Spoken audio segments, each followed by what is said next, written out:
Pero debes saber esto, que en los últimos días vendrán tiempos difíciles. Segunda de Timoteo 3:1.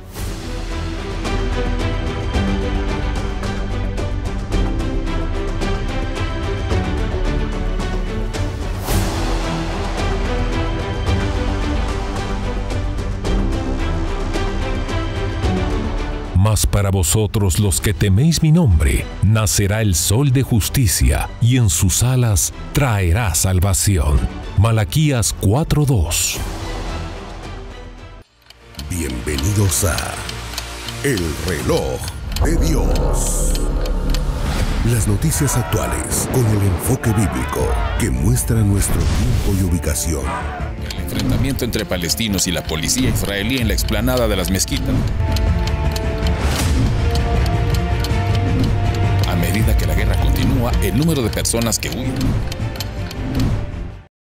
Hola, bienvenidos una vez más al Reloj de Dios. Desde la ciudad de Guatemala les saludamos cordialmente. Casa llena detrás de cámaras. Tenemos a todo el equipo del Reloj de Dios saludándoles y, por supuesto, a nuestra querida hermana Leti de Enríquez. Como siempre, le damos la bienvenida en los estudios y ante el micrófono nuestro apóstol Sergio Enríquez y quien les habla, Elsa Mariana García. Apóstol, seguimos avanzando y el termómetro de todo el mundo sigue dando vueltas de manera impresionante, ¿no le parece?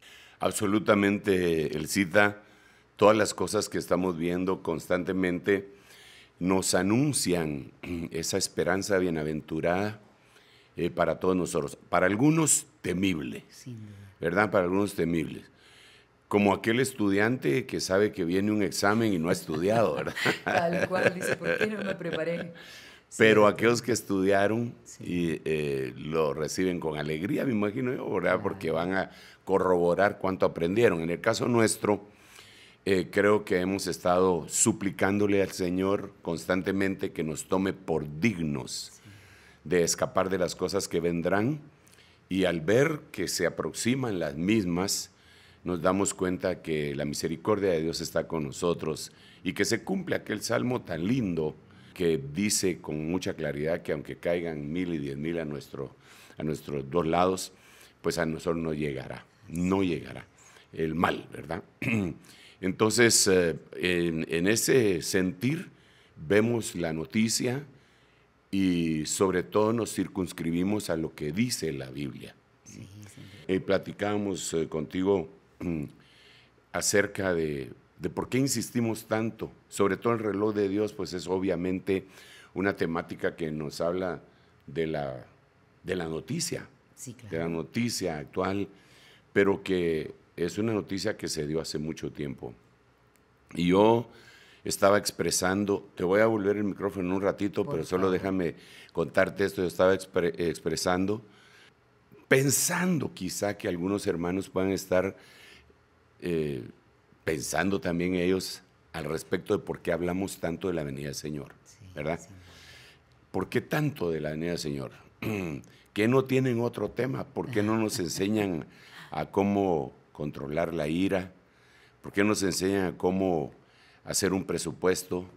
Pues todo eso lo enseñamos, sí, pero cada vez que lo enseñamos siempre está vinculado enseñamos de la alabanza, sí, está vinculado a la venida del Señor. Esa es la óptica que nosotros hemos recibido. Sí. Entonces déjame contarte, antes de devolver el tiempo, como te digo, que recién convertido, hace ya muchos años de eso, por la bendita misericordia de Dios, yo recibí una palabra muy poderosa que está escrita en la Biblia, que no quedó aquí en mi mente, sino que bajó a mi corazón. Y era una invitación que estaba en el Antiguo Testamento, y todavía está ahí, que dice, aunque la visión tardará un poquitito, el que ha de venir vendrá, no tardará, espéralo porque vendrá.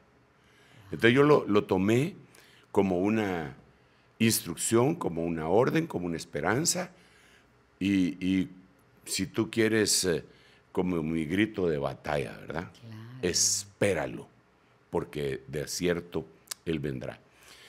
A través de los años he oído, incluso algunos ministros, los he oído, que se arrepienten de haber estado predicando acerca de la segunda venida del Señor Jesucristo, dicen ellos, los he oído, diciendo que habían perdido el tiempo porque no fueron a lo práctico. Según ellos, esto no es práctico. Pero esta es una esperanza extraordinaria. Entonces yo quisiera que analizáramos hoy en este diálogo que tenemos contigo, tú representando prácticamente al pueblo, ¿verdad? A los espectadores, claro, sin duda. Haciendo las preguntas necesarias y yo pues no inventándome las respuestas, ¿verdad? Pero sí tratando por todos los medios de responder esa temática. Hay una palabra en la Biblia que dice que cuando Dios va a hacer algo y lo dejó firme, repite 2 veces la misma cosa. Esto lo dijo el Señor allá en el libro de Génesis por medio de José, cuando José le dijo a Faraón, el hecho de que hayas tenido el mismo sueño 2 veces quiere decir que Dios está en el asunto y que se apresura a hacerlo. Entonces de aquí sacamos nosotros un principio que incluso la teología lo utiliza, ¿verdad? Es ese principio de repetición. Si una verdad se repite 1, 2, 3 veces en adelante, tiene que ser dado por hecho, tiene que ser sentada esa situación. Es más, esa repetición la podemos ver en otros ámbitos. Por ejemplo, cuando se iba a juzgar a alguien, el Señor dice ya en el Nuevo Testamento que contra un anciano no admitas acusación a no ser que haya boca de 2 o más testigos. Claro. Entonces, un solo testigo, no. Una sola golondrina no hace verano, ¿verdad? Entonces, en este tema escatológico, tiene que abundar el conocimiento bíblico, la esperanza bíblica, para que despierte en el corazón del pueblo el anhelo de la venida del Señor. Así que perdón que de una vez me pusiste a saludar y me puse iba a predicar, ¿verdad? Pero mejor te devuelvo el tiempo. Pero usted lo dijo de manera muy clara, y es que justamente antes de iniciar el programa estábamos hablando acerca de la venida del Señor. Y apóstol, tal vez vamos a ir a la pregunta más básica, desde el que se convirtió, como usted mencionaba, hace varios años y ha tenido esa esperanza, hasta tal vez el que recién aceptó al Señor. Y la pregunta es, ¿el Señor vendrá? Amén. Fíjate que dijiste varias cosas que me refrescan mi alma y mi memoria, porque el que se acaba de convertir, ¿verdad?, tendrá esa esperanza. Y yo creo que Dios pone esa esperanza en la semilla, en la genética del que se está convirtiendo. A ver, te pongo un ejemplo. Dice la Biblia en Lucas 23:42. Ahí está relatada la crucifixión del Señor Jesucristo. El Señor está en la cruz que está en medio, y hay 2 hombres en la misma tortura, uno a la derecha y otro a la izquierda. Ya sabemos la historia, hasta nombre le pusieron a esos ladrones, la tradición, ¿verdad? Dicen que uno se llamaba Dimas y el otro no sé cuándo, saber de dónde lo sacaron, pero bueno, está bien. La cuestión está que los 2 estaban vituperando al Señor, los 2 lo estaban insultando, hasta que uno de ellos recibió revelación y paró y le dijo al otro, cállate, porque nosotros realmente estamos pagando aquí lo que hicimos, pero este hombre es justo. Entonces él recibió una revelación en ese momentito de quién era Jesús y de quién era él, porque él está confesando. Fíjate todo, pero estamos hablando de un recién convertido. ¿verdad? En ese momento se estaba convirtiendo en la cruz, ¿verdad? Y no porque había visto a un Jesús glorioso, sino que estaba viendo a un Jesús sufriente, torturado. Un Jesús que su rostro estaba destruido, lo habían vapuleado, lo habían torturado durante toda la noche, un montón de cosas que habían hecho con él, sanguinoliento. Bueno, ¿para qué decir eso, verdad? Entonces, le dice, primero, él reconoce que él es un ladrón y que tiene necesidad de que alguien lo ayude. Es decir, reconoció sus pecados. Reconoció sus pecados. Muy bien. Pero también reconoció que Jesús era justo. Sí. Porque eso es lo que él le dice Eso es lo que le dice al otro personaje. Este es justo. O sea, lo que incluso Pilato lo había dicho, este es un hombre justo, ¿verdad? Claro. Pero si era justo, porque lo habían crucificado, pero eso es otra cosa. ¿Eh? El asunto, él cita, porque estamos hablando de la venida del Señor, que en ese momento él se iba, se va a morir, lo van a llevar a la tumba. Él había dicho que iba a resucitar, pero este recién convertido le dice en Lucas 23:42, acuérdate de mí cuando vengas. Wow, le creyó. Pero no sé, es que no solo le creyó, sino que supo que él era pecador. Sí. Supo que el Señor era justo. Sí. Supo que se iba a morir. Y supo que iba a regresar. O sea, lo que yo quisiera que subrayáramos es la segunda venida del Señor Jesucristo. Entonces este hombre que está en la cruz, que no conocía nada, que era un ladrón, que no era teólogo, que no había asistido a ningún seminario teológico ni nada, ni había recibido ninguna clase de teología, en ese momento por revelación supo que el Señor iba a regresar y le dijo, acuérdate de mí, yo sé que tú vas a regresar, acuérdate de mí cuando tú regreses. Entonces ahora nosotros estamos acá diciendo, bueno, el Señor viene. El Señor viene. Y quizá habrá algunos que están diciendo, usted ya cállense con eso de que el Señor viene, que el Señor viene.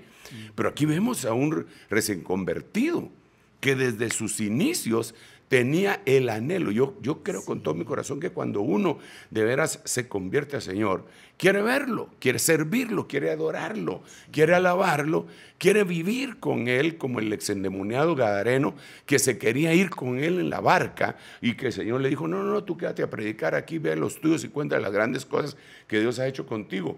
Pero este hombre entonces sabía, ¿cómo lo sabía el cita? Qué impresionante, porque era un bebé espiritual, por llamarle así. Estaban naciendo allí mismo. Cabal, ni le habían cortado el cordón umbilical. Y como usted ha dicho, predicando, o sea, no pasó por un bautismo ni de agua. No, ni nada. Y él recibe una revelación. Jesús va a regresar. Aprovecho a preguntarle antes de que avance, porque sé que hay mucho por donde caminar. ¿Cree que hay cristianos que hoy por hoy se convierten con esa misma convicción de aquel hombre? Sí, pero yo lo creo con todo mi corazón, porque si ellos fueron nacidos, como dice la Biblia, de una simiente santa, esa revelación tuvo que haber venido. Él murió, Él resucitó, Él ascendió y Él va a regresar. Entonces no podemos dejar de predicar que Él va a regresar. ¿Cuándo? Pues no lo sabemos, pero lo sabremos. No lo sabemos, pero lo sabremos. ¿Cuándo? Eso lo creo con todo mi corazón. Ahora, ¿te recuerdas que te había hablado de ese? Por eso lo comparo con el ladrón que se convierte al Señor. Porque yo también estoy en el momento de mi reconciliación con el Señor. No había ido a ningún seminario teológico, no había oído clases profundas de teología, no había sabido nada de escatología, ni siquiera me recuerdo yo que ni siquiera sabía en ese tiempo, hace casi 50 años, qué era el lugar santo, ni el lugar santísimo. Yo oía a algunos que decían, me están hablando en chino, en japonés, ¿verdad? Claro. No sabía qué era. Y sin embargo, en este pasaje de Habacuc 3:2 dice, porque aún la visión es para un tiempo señalado, se apresura al fin y no defraudará, aunque tarde. Espérala, porque ciertamente vendrá, no tardará. Pero la versión que yo estaba leyendo me lo dijo el Señor así como te la mencioné. Entonces, yo sí creo que uno, cuando acepta al Señor, ya trae ese ADN. Eso es más o menos como cuando nosotros nacimos en este primer nacimiento aquí en la tierra, porque hay varios nacimientos, ¿verdad? Pero el nacimiento físico, en nuestra genética ya determinaba qué color de ojos íbamos a tener, qué estatura íbamos a tener, cuándo se nos iba a empezar a caer el pelo, en el caso de nosotros los varones, ¿verdad? Nos pasa a las chicas también. Entonces, claro. Así en lo espiritual, yo creo que ya traíamos eso. Pero la pregunta del $1.000.000 es ¿por qué mucha gente cristiana no ama la venida del Señor? ¿Quién tiene la culpa? Yo creo que de un 100% de culpa, con todo respeto, sin el ánimo de ofender, no estamos repartiendo culpas, ¿verdad? No, pero sí deberíamos de analizar. Sí. Yo diría que el 75% la tiene los ministros. Wow. Y te voy a decir el versículo bíblico por lo cual yo creo eso. Y el 25% lo tienen las ovejas. Claro. Porque estas ovejas que estamos hablando no son ovejas, no son animalitos torpes y irracionales. Estas ovejas son humanos inteligentes. Claro. Así. Que tienen la capacidad de leer, que tienen la capacidad de orar, que tienen la capacidad de buscar, que tienen la capacidad por el Espíritu Santo de lograr discernir si lo que se les está diciendo es cierto o no al chequearlo en la Biblia. Ahora, si ellos quieren permanecer ciegos, ese es su 25%. Pero yo me recuerdo de cómo David, prototipo de Jesucristo, nuestro Señor, le dice a Mefiboset, aquel hombre que estaba lisiado de sus piernas porque la sierva lo había botado cuando él tenía 5 años y lo había dejado lisiado. ¡Qué casualidad! ¿Eh? Un siervo que botó a un bebé espiritual y lo dejó inválido, ya no pudo caminar en el camino de Dios, aplicándolo espiritualmente. Cierto. Entonces viene David, figura de Cristo, y le dice, ¿por qué no te fuiste conmigo? A ver, parafrasémoslo. Jesús hablándole a los Mefibosets que no se fueron en el arrebatamiento. ¿Por qué no te fuiste en el arrebatamiento conmigo? Entonces lo que le contesta Mefiboset es, mi siervo me engañó. Es casi como decir, mi pastor. Exacto. Me engañó. Mi pastor me engañó.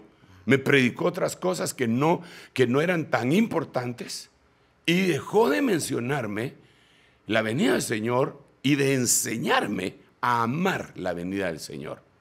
Entonces, pero aquí hay otros elementos, él cita, porque es muy, muy rica esa palabra que acabamos de platicar. Porque hoy estamos concentrándonos más que todo en los versículos bíblicos, más que en las noticias, aunque yo sé que mis hermanos pues ahí van a poner las referencias de noticias que nosotros vamos viendo en el momento escatológico que nos ha tocado vivir. Pero es importante que Mefiboset dijo literalmente, mi siervo me engañó. Mi siervo. A ver. Lo consideraba su siervo, sí. No el siervo de Dios. Entonces, esa es parte de la culpa que tiene mucha iglesia. Cambia mucho todo. Que miran al pastor como su siervo y no como siervo de Dios. Y para hacerlo su siervo, lo pueden comprar con prebendas. Ofrendas onerosas. Puede ser ofrendas, puede ser regalos, puede ser un montón de situaciones. Claro. Y entonces, y le dicen, yo estoy aquí apoyándolo, pero el ministro realmente no necesita las ovejas para que lo apoyen. A nosotros nos mandó el Señor para ministrarlas, enseñarles, vestirlas, liberarlas, quitarle los parásitos externos e internos, ungirlas y guiarlas. Porque este no es un club social en donde vamos a ir a apoyar. Venga a apoyar el club social y le pones un nombre de cualquier iglesia. Claro. No, esto no se trata de ir a apoyar al pastor, sí, porque es simpático, porque estoy de acuerdo con él. No, esto es llegar y decir, aquí estoy. Guíenme, oriéntenme. ¿Qué es lo que debo de hacer? Eso fue lo que dijo el apóstol Pablo cuando recién estaba convertido. Dijo, ¿qué debo de hacer? Entonces, mi siervo, ¿cuál es el concepto que la gente tiene del pastor? Es donde llega. ¿Es su siervo o es el siervo de Dios? Eso fue Nabucodonosor, Belsasar, Ciro y Darío conocían a Daniel como siervo de Dios. Daniel, siervo del Dios Altísimo. Claro, no mi siervo. No mi siervo. Y eso que eran reyes de horca y cuchillo, sí, ¿verdad? Sí. Entonces, la oveja debe de reconocer como dice la Biblia, acordaos de vuestros pastores, vuestros guías que os pastorearon, que os predicaron, y considerando el resultado final de su conducta, imitad su fe. Wow. Apóstol, y de todo lo que dijo que un pastor debe hacer, de alimentar, desparasitar y hacer varias cosas con una oveja, ¿qué es lo que los siervos de hoy en día dejaron de hacer con las ovejas, que está llevándoles a que ya no crean en la segunda venida del Señor o que le dejaran de esperar? Bueno, yo no podría generalizar. Generalizar es malo, incluso existe una falacia de la generalización apresurada, y que yo no quiero caer en eso, no quiero ser absolutista. Sin embargo, sí hay un buen grupo de siervos que tienen otros intereses. Es decir, que en vez de predicar el reino de Dios, predican su reino, su denominación, su iglesia, su ministerio. Y entonces cuando hacen eso, o tienen otros intereses, así rapidito, yo no estoy en contra de construcción de iglesias, claro, de templos. Se necesita, se necesita claro, tener un buen lugar en donde alabemos al Señor, y cuando llueva no nos interrumpa el ruido de la lluvia sobre la lámina, sino que tengamos ni que caigan las goteras. Las goteras, le iba a decir, sí, pues, o sea, necesitamos eso, pero Dios no nos mandó a construir templos, sino a edificar a la iglesia. Entonces, suponte que nosotros cambiamos eso y decimos, voy a construir un templo, porque Dios me dijo y que el templo va a ser así, así, así, allá.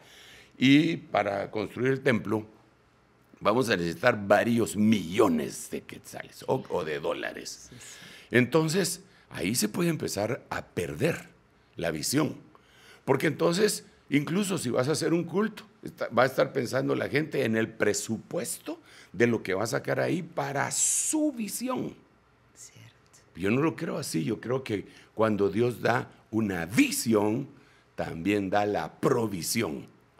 Claro. ¿Verdad? Entonces, creo que uno de los problemas que tenemos es eso, que mucha gente, o algunas personas, tratan de ministrar su ministerio, de meter su ministerio, su reino. Como sus ideas, nada de sí, bueno, dentro de eso tendrían que estar sus ideas, pero nosotros hemos sido llamados a predicar el reino. El reino no es nuestro, el reino es de Dios. Dice la Biblia, arrepentidos y convertidos porque se ha acercado el reino de los cielos. Entonces no se trata de imponer nosotros nuestras ideas ni nuestra visión. Ahí puede empezar un problema para poder desorientar a la gente. Y aprovecho que usted está diciendo esto del reino del Señor, porque la pregunta original fue, ¿Él vendrá? Y nos ha ido contestando con cuentagotas, pero nos va contestando. Sin embargo, la pregunta también, a eso va lo que usted mencionaba hace un rato. Cuando Dios dice que va a hacer algo, lo hace, pero si lo repite una y otra vez, quiere decir que eso es un hecho. Y nos hablaba fuera del aire que el Señor ha repetido muchísimas veces más que dos o tres de su venida. Fíjate, Elcita, que yo hice un breve recorrido. Es decir, me senté para recordar algunos versículos en donde se habla de la venida del Señor, la parucía, la venida del Señor, el reino dentro de nosotros. Y me junté así, aproximadamente con 40 versículos. 40 menciones en donde dice que el Señor regresará. Pero lo que te digo es, ni siquiera le dediqué una semana.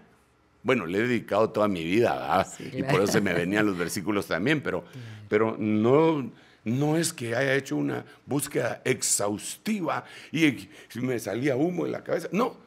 Los versos ahí están. Brutal, te acabo de mencionar el de Lucas, acuérdate de mí cuando vengas en tu reino. Te acabo de mencionar el de Habacuc, en donde dice, aunque el que ha de venir tardará, espéralo porque ciertamente vendrá. Pero hay otros versículos, te voy a mostrar otro. Por favor, claro. Pues, Filipenses capítulo 3, versículo 20. Fíjate cómo dice. O sea, ya este sería el tercer testigo, claro, ¿verdad? Sí. Porque nuestra ciudadanía está en los cielos. Y mira lo que dice a continuación, de donde también ansiosamente esperamos a un Salvador, el Señor Jesucristo. Eso lo dice Filipenses, eso lo dice Pablo en una de sus cartas. Es decir, el Señor, el Mesías, ya vino, ya predicó, ya lo crucificaron, ya murió, ya resucitó, ya ascendió, y ahora Él dice, estoy esperando al Señor Jesucristo, al Salvador. Lo estamos esperando y dice ansiosamente. Entonces, vemos que la iglesia al principio, y el apóstol Pablo lo declara también, ¿verdad? Dice, yo ya terminé la carrera y por lo demás, peleé la batalla, guardé la fe y por lo demás solo me queda la corona de la vida que Dios me va a dar a mí y a todos los que aman su venida.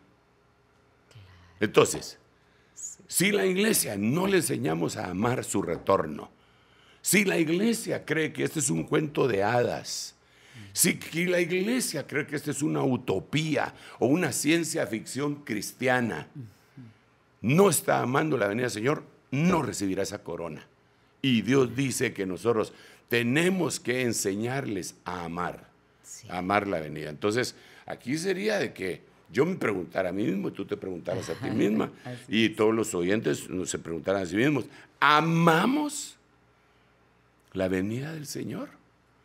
¿O lo que amamos es un culto en donde vamos a tener un montón de alabanza y en vez de cantarle a Dios vamos a estar levantando el celular para que quede grabado? Porque desafortunadamente, igual que en los conciertos del mundo, exactamente así lo ha hecho, y se perdió la comunión y la intimidad. Pero el que ama la venida, tenemos que amar eso. De acuerdo, apóstol, totalmente de acuerdo. Me parece que es momento de hacer una pausa y cuando regresemos, apóstol, me gustaría que, así como estamos hablando de esa segunda venida del Señor y que debemos entender como parte del reloj de Dios, que también hablemos acerca de cómo hacer para que nosotros seamos parte de ese grupo de gente, de la iglesia que se va con el Señor en esa segunda venida. Vamos a una pausa y regresamos enseguida conversando con nuestro apóstol Sergio Enríquez. En un momento regresamos con El Reloj de Dios. Estamos de vuelta con El Reloj de Dios. Qué bueno que siguen en sintonía del Reloj de Dios. Les recuerdo que pueden ser parte de nuestra conversación a través de nuestro número de WhatsApp desde cualquier país, más 502 5617 90 99. Hoy estamos hablando acerca de la segunda venida del Señor y nos preguntamos, ¿será que la iglesia le sigue esperando o estamos un poco confundidos con tantas y tantas noticias? Apóstol, nos fuimos hablando de ese tema a la pausa. Sin embargo, también yo quería agregar, sí, en este tema de la segunda venida del Señor, lo podríamos encajar en uno o varios de los escenarios escatológicos que hablamos en el Reloj de Dios. Sí, desde luego. Mira, es tan importante la venida del Señor y yo no sé cómo abordar este ejemplo que quiero poner, pero que Dios me ayude.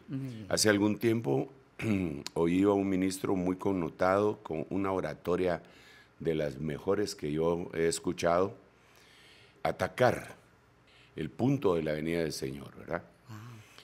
Con argumentos aparentemente sólidos, pero él tenía el micrófono, a nadie ni se lo podía quitar ni contradecirle.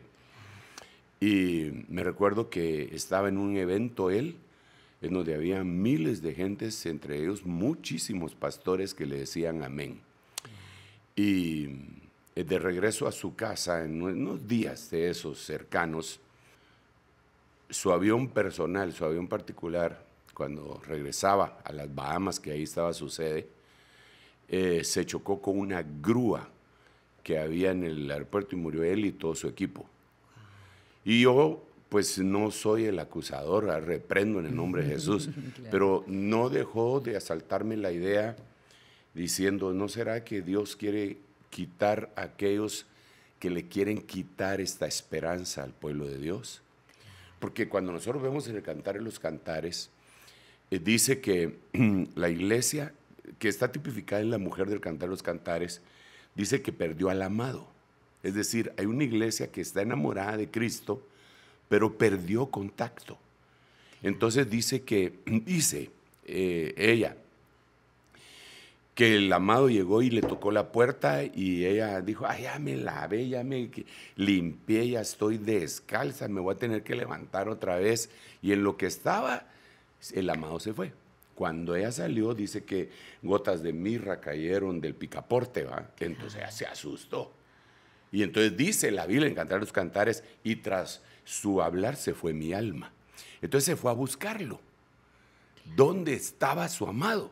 Y empieza a gritar, ¿han visto a mi amado? ¿Han visto a mi amado? ¿Han visto al que me ama mi alma? Díganle si lo miran que estoy enferma de amor en la iglesia.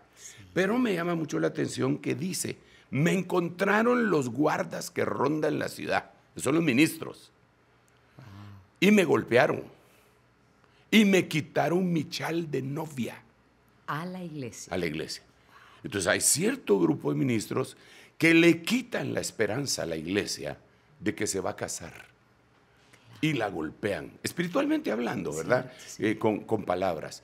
Entonces, cuando esto lo trasladamos al Nuevo Testamento, y ya vamos a ver cuál escenario es, pero te quiero leer esto que dice el apóstol Pedro. Ante todo, sabed esto. A ver. Ante todo, sabe de esto. Como quien dice, él cita, llénate de conocimiento de todo lo que quieras, pero ante todo, esto que te voy a decir lo tienes que poner en el punto número 1. Eso es lo que dice, ante todo, sabe de esto, que en los últimos días, en estos, vendrán burladores con su sarcasmo, siguiendo sus propias pasiones, y diciendo, ¿dónde está la promesa de su venida? Ya que desde los días de los padres que durmieron, todo continúa igual, como estaba desde el principio de la creación. Estoy leyendo 2 de Pedro capítulo 3. Ahorita voy por el verso 5. Pues cuando dicen esto, no se dan cuenta de que los cielos existían desde hace mucho tiempo y también la tierra. Surgía del agua y establecida entre las aguas por la palabra de Dios. Y entonces, bueno, pero el punto es que aquí está el escenario iglesia, apostasía. Sabemos que existen varios escenarios, 7 para ser más precisos, en la iglesia, el cosmos, Babilonia, Israel, la tierra, el mundo y la familia. Se vendrían a ser los 7 escenarios. Entonces, cuando hablamos del escenario iglesia, ahí tenemos que analizar varias cosas. Y una de ellas es lo que el apóstol Pablo dice, que en el final del tiempo va a haber una apostasía generalizada. Y cuando lo dice Pedro aquí, dice que dentro de esa apostasía va a haber gente que le va a quitar el deseo a los demás de la venida del Señor Jesucristo. Yo he oído ministros poderosos en cuanto a muchas otras cosas de la palabra decir, si usted tiene esperanza de que el Señor viene pronto, desempaque porque no viene. Entonces, ¿cómo va a poder decir eso? Sí. ¿Cómo va a poder decir eso? Le está quitando la esperanza al pueblo. Y ¿sabes qué? Que a veces utilizan el versículo que dice, porque el día y la hora nadie lo sabe. Pero ellos sí dicen que no viene. Entonces, ¿sí saben? No sé si me voy a entender. Sí, claro. Es decir, está bien, el día y la hora nadie lo sabe, entonces yo no sé si viene hoy. Pero ellos sí saben que no viene hoy. ¿Cómo así? Exactamente, porque dicen no estén preparados porque hoy no vendrá. Sí, pues, entonces sí saben. Así es. Y utilizan ese mismo versículo. Entonces, no está bien. Entonces ese sería parte del escenario que nosotros podemos ver que está escrito en 2 de Pedro. Pero cuando seguimos leyendo y llegamos al verso 9, 2 de Pedro capítulo 3 es impresionante toda la Biblia. Claro. Dice lo siguiente, el Señor no se tarda en cumplir su promesa. Según algunos entienden por tardanza, sino que lo que pasa es que Él es paciente para con vosotros, porque no quiere que ninguno perezca, sino que todos vengan al arrepentimiento. Entonces, Yo creo que ya aquí llevo tal vez unos 4 o 5 versículos, te dije que eran 40. Sí. 40 que se me vinieron así rápido, pero si me pongo a investigar y a recordar y a dialogar con otros mis consiervos, yo sé que me van a decir, ahí le falta tal versículo, ahí le falta tal otro. Y podríamos llegar con mucha facilidad en una tarde a 100 versículos. Claro que sí. Y Por cada eso uno de tenía esos duda. con un mensaje Sí. de algún tema y relacionado con la venida del Señor. Por ejemplo, mira este otro versículo. Este está en Hebreos, capítulo 10, verso 37. Porque de aquí a un momento, tan solo un momento, y el que ha de venir, vendrá y no tardará. Vale la pena recalcar, apóstol, que los tiempos de Dios y los de los humanos son completamente Exactamente, distintos. porque fíjate, Elcita, que en el versículo anterior que leímos, de segunda de Pedro capítulo 3, uno de los versículos que no leímos ahí es en donde el Señor dice, estos ignoran que para el Señor un día es como 1000 años y 1000 años como un día. Cierto. Entonces, como tú dices, los tiempos para nosotros son totalmente distintos que los tiempos como los ve Dios. Claro. Es que, para empezar, Dios es eterno, Sí. ¿verdad? Entonces, Él baja al tiempo, porque Él vive en la eternidad. Sí. Baja al tiempo para poder platicarnos y bendecirnos. ¿verdad? Sí, sí. Y entonces nosotros queremos medirlo a Él con nuestro termómetro. Eso es una locura. Una cosa Es como querer diferente. meter a Dios en una probeta de laboratorio. Eso no puede ser, jamás de los jamás, si Él es el creador. ¿verdad? Totalmente de acuerdo, apóstol. ¿Y qué tal si vemos ahora esta parte que muchos se preguntarán es cómo, y usted lo mencionaba recién en los servicios del pasado domingo, cómo permanecer, cómo continuar creyendo en esa segunda venida si cada vez hay menos siervos que estén explicando, incluso que estén dando la doctrina que se daba, digamos, hace 20 años? Ya no se da eso en las iglesias, o no en muchas, como dijo usted, sin generalizar. Sí, mira, yo quiero, aquí tengo que decir algunas otras cositas porque surgen muchas ideas de lo que tú me estás diciendo. Número 1, algunos aseguran que antes había más doctrina de esto que la que hay ahora, tal como tú lo mencionas. Y yo creo que sí había un interés marcado. Y hay grandes hombres de Dios, teólogos que se dedicaron su vida entera, 40 años a estudiar únicamente escatología. Mis respetos, mis respetos. Hay hombres de Dios que hicieron esos tremendos libros, yo los admiro, soy fan de ellos, ni siquiera lo saben, pero soy su fan. Podría mencionar nombres, tal vez hasta ya se fueron de la tierra. Dwight Pentecost es uno de ellos, un doctor en teología, y así hay varios hermanos. Hay un hermano de apellido Grant Jeffrey, y que son tremendos. Hay algunos que viven y que son Perry Stone, por ejemplo. Perry Stone es un tremendo siervo que hay que oírlo. Eso sí, como comer pescado quitando espina, pero dice unas cosas impresionantes, ¿verdad? Y está muy comprometido con la escatología. Amén. Dejémoslo ahí. Así que sí ha habido gente que se ha metido en ello. Sin embargo, yo creo que por causa del tiempo que nos ha tocado vivir a todos, aunque ellos eran adelantados a su época, no vieron ni tuvieron la oportunidad de lo que nosotros estamos viendo. ¿A qué me refiero? Cuando Daniel escribe el libro que el Señor le dijo que escribiera, y Juan, el apóstol también, una orden de parte de Dios vino y les dijo, sella este libro, porque este libro es para el fin. En otras palabras, por muy avanzados que hayan sido esa generación que nos antecedió y a los cuales admiramos, no era tiempo. Así que no vieron cosas que nosotros vemos ahora en las noticias. Sí. Y que lo único que tenemos que hacer es relacionarla con la palabra profética y que la revelación de Dios se está dando. Entonces, en primer lugar, te digo eso, ¿verdad? Mucha gente dejó de seguir la escatología porque la consideran no práctica. ¿Qué quiere decir que no es práctica? Bueno, porque ellos ¿No quisieran... es tan popular?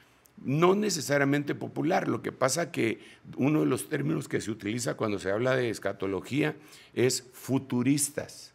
Esos son futuristas. Eso lo dejan todo para el día después. A mí lo que me interesa, dicen muchos de ellos, es hoy.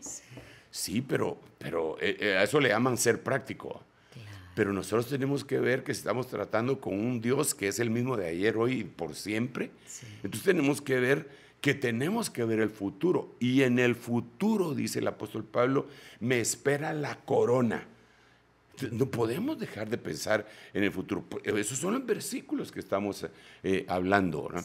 Entonces, yo sí creo con todo mi corazón que hay un grupo muy fuerte de hermanos que estamos interesados en la venida del Señor y en el estudio, y que poco a poco vamos entendiendo un poquito más, que nadie lo ha logrado entender a cabalidad. Esa es una gran verdad también. Por ejemplo, en el libro de Daniel hay unos días que son tan difíciles de explicar, que la Biblia le llama 1290 y 1335, pero en Apocalipsis son 1260. ¿Para qué meterme ahí? Pero ya nos quedamos todos con esa idea. Pero son difíciles, ¿ah? Sí. Entonces, como es difícil, mucha gente dice, no, yo no quiero eso.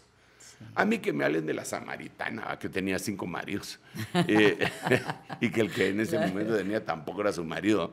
O sea, cosas a veces hasta banales, ¿verdad? Dentro de la prédica de algunos, ¿verdad? Claro. Vamos a retomar lo que mencionábamos hace un momento, pero tenemos una pregunta, así que vamos a ir con nuestra hermana Leti de Enríquez, que está por allí. Adelante, mi hermana Leti.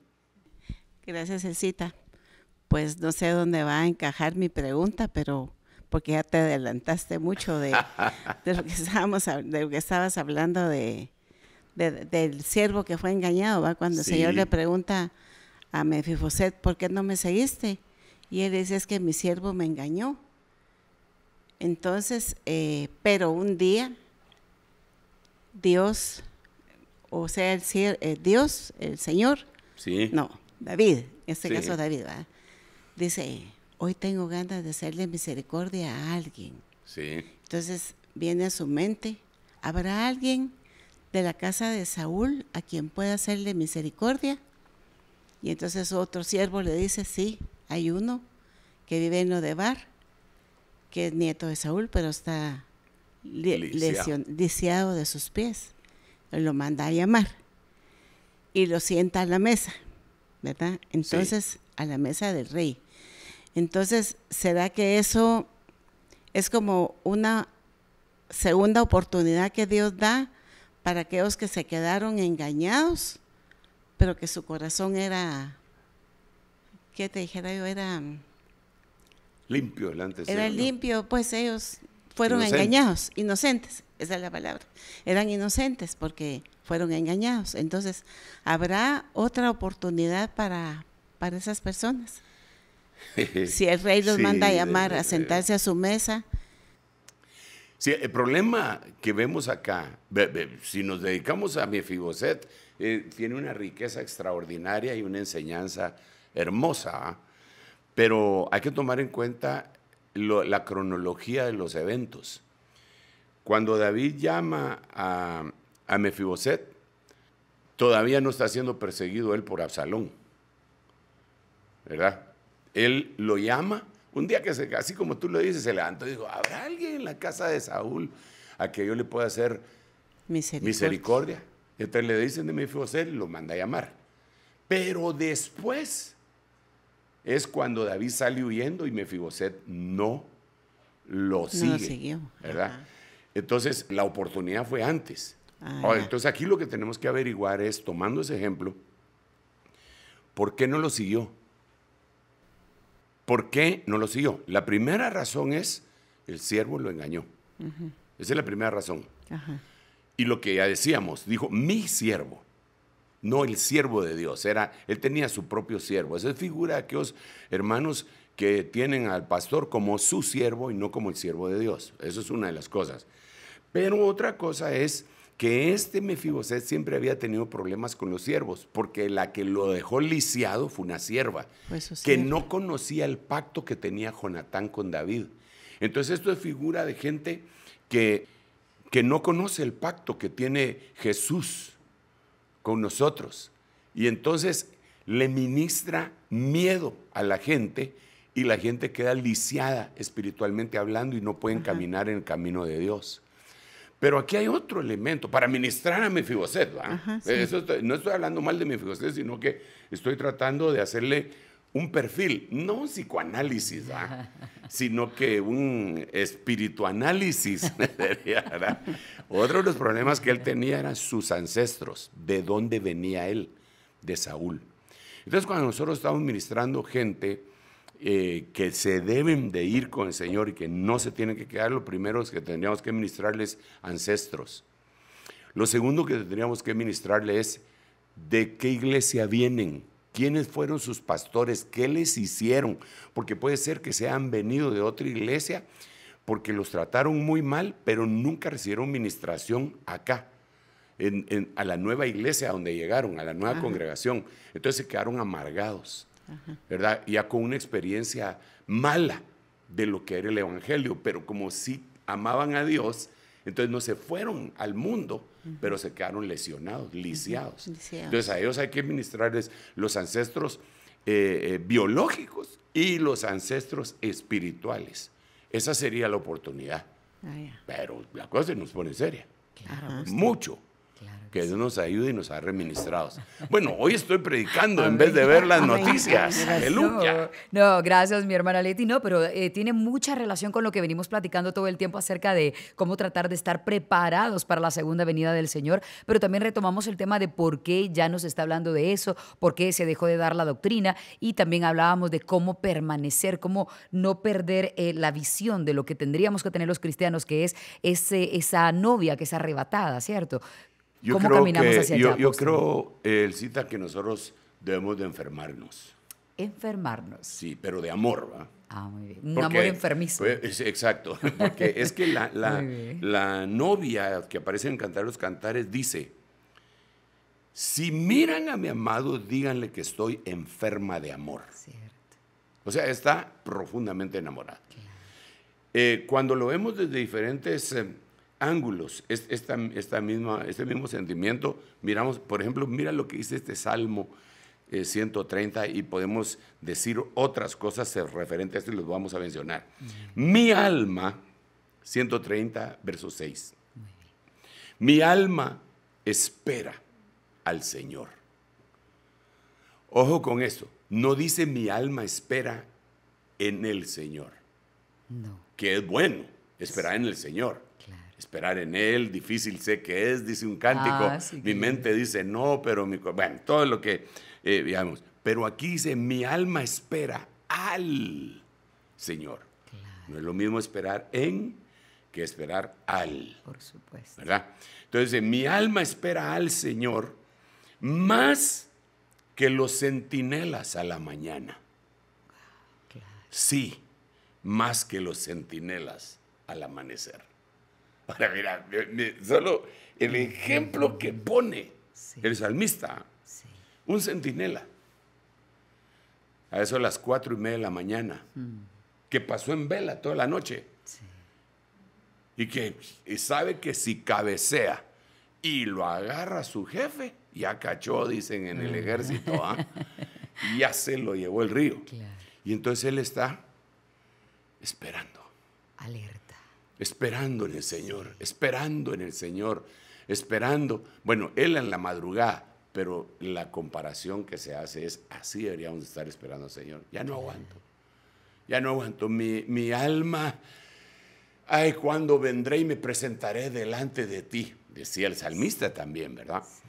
Como la sierva espera en su ama, dice la Biblia también, como el siervo brama por las corrientes de las aguas, así clama por ti, oh Jehová, el alma mía. Entonces tiene que haber un intenso deseo de la presencia manifiesta de Dios, no en un culto, Él cita, no en un servicio para llorar, aunque también qué lindo es eso, ¿verdad? Sí, por supuesto. Pero es en que Él regrese y vivamos así por siempre, ya salgamos de toda esta cosa que...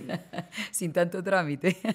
Apóstol, ¿y qué tal si pensáramos ahora en los recién convertidos y que tal vez llegaron a una iglesia que fue la que se les presentó en aquel momento, pero no les está dando ese alimento, no les está recordando de la segunda venida del Señor? O incluso hablábamos al inicio del programa, una persona que ya tiene muchos años de ser cristiana, pero que eventualmente se le olvidó porque no se lo recuerda a su pastor tanto como debiese. Bueno, mira, yo soy un fiel creyente que el Señor tiene todo en su mano, tiene todo en su poder. Sí.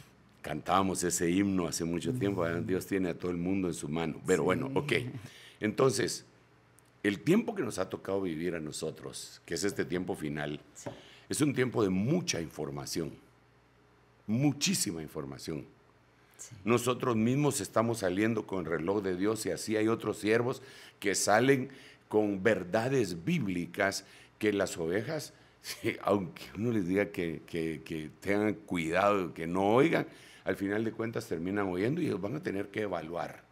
Ellos van a tener que evaluar. Yo creo que Dios, su misericordia, nos va a ir poniendo el momento específico a cada uno de nosotros. Y nosotros, como ministros, debemos de tener bien claro que debemos de ministrar a través de todas los medios de comunicación masiva posibles que hayan. Claro. Tenemos que hacerlo. Sí. No podemos quedarnos estancados con un altavoz en un parque de una localidad X. Si tenemos un mensaje de Dios, la Biblia dice que nos tenemos que subir a los lugares más altos y desde ahí gritarlo. Sí. Internet, redes sociales, radio, televisión. Algunos dicen, sí, pero para eso se necesita dinero. Pero si Dios nos llamó, Dios va a proveer todo eso, ¿no? Sí. Entonces yo creo que es el momento de alzar la voz como trompeta y decirle a todos, no para que se vengan a congregar, sino para que despierten. Claro. Punto.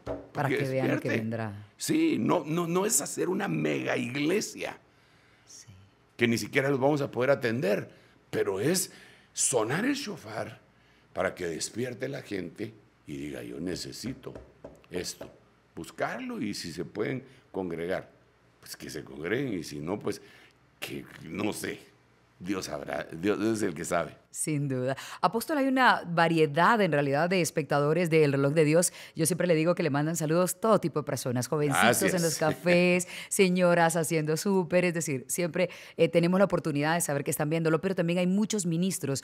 Y si hay un ministro que ha querido predicar de la segunda venida del Señor o del libro de las Revelaciones, pero siente que no tiene la capacidad o que no está calificado para hacerlo, ¿qué se le puede decir a una persona como él? Mira, la Biblia lo que dice, que es de donde sacamos el consejo, es que nosotros fuimos hechos ministros competentes de un nuevo pacto por medio del Espíritu Santo.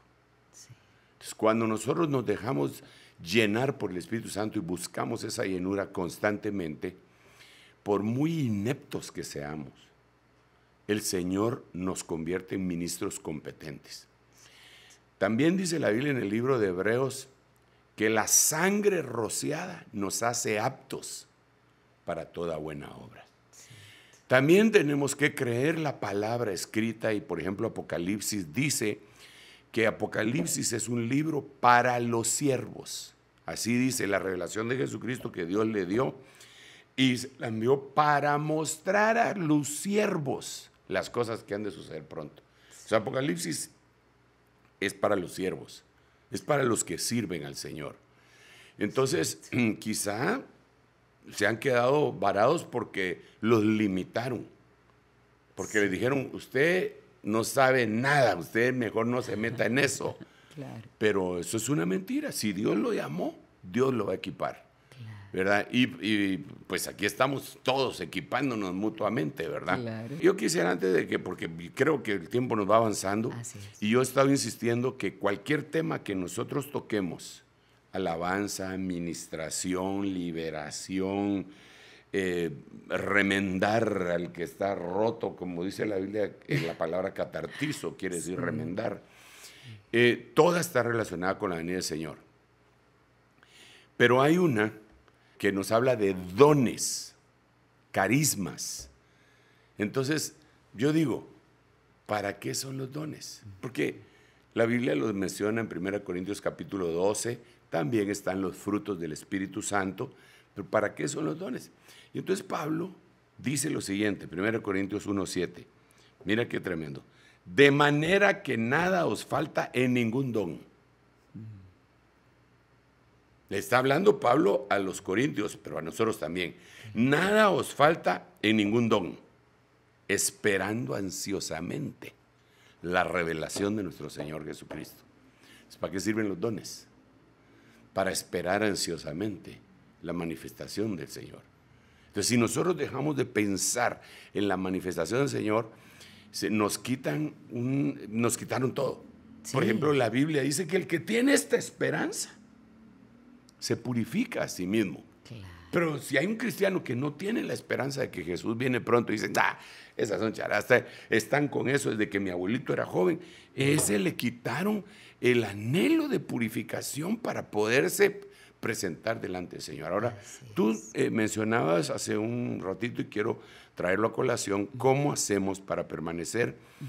Y sí, efectivamente, recientemente estuvimos ministrando la Santa Cena en la iglesia, y yo les decía a los hermanos que la Biblia dice en 1 de Tesalonicenses capítulo 4, verso 17, que el Señor va a venir y se va a llevar arrebatados a los vivientes, no a los vivos, a los vivientes.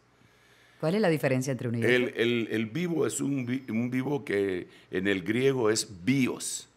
La palabra bios, de ahí se saca biología, etcétera, bios. Pero la palabra que se utiliza ahí es zoe o sao, es una vida espiritual. Sí. Entonces dice la Biblia en 4:17 que el Señor va a llevarse a los vivientes, no a los vivos. Y algunas versiones ponen que hayan quedado, como que fueran sobrevivientes, pero tampoco es esa la palabra, sino que dice que hayan permanecido. Entonces, no que quedaron, sino que permanecieron. Que se aferraron. No es lo mismo quedar a permanecer. No es lo mismo bios que sao. Ok. Entonces, primera de Tesalonicenses 4:17 dice eso, que el Señor se va a llevar arrebatados a los vivientes que han permanecido. Entonces nos regresamos allá con Jesús en su ministración de San Juan 6:56, y Él dice, el que come mi carne y bebe mi sangre, permanece en mí y yo en él. Entonces, ¿quiénes son los vivientes que permanecen? Los que comen su carne y beben su sangre. Wow. ¿Y eso qué es, hermanos? Pues la Santa Cena. Entonces, si solo me como el pan y me tomo el vino, ya la hice. No. Hay que hacerlo dignamente. Claro. Y todo eso es un proceso y una enseñanza.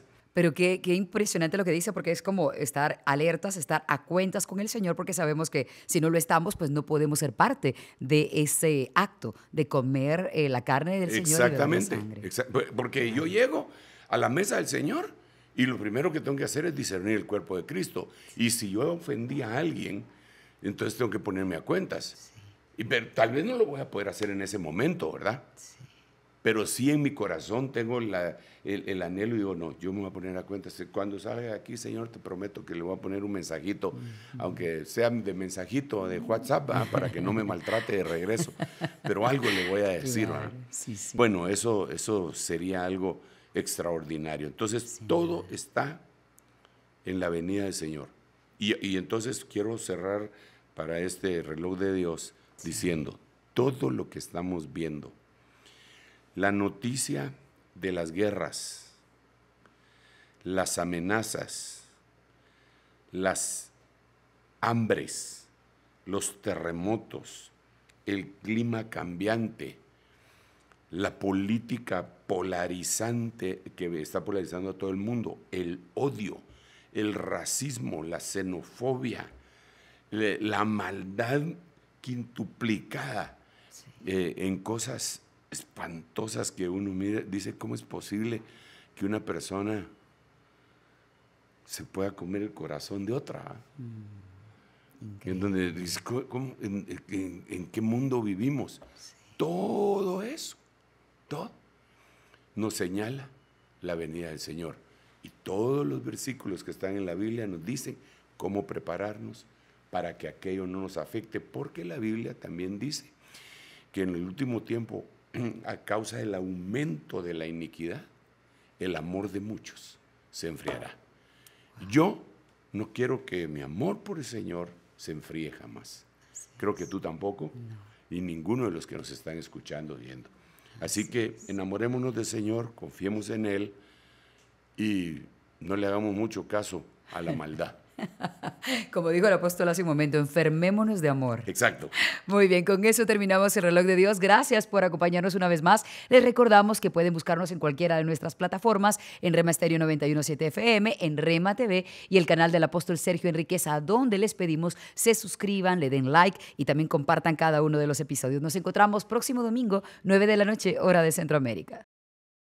Esto fue El Reloj de Dios.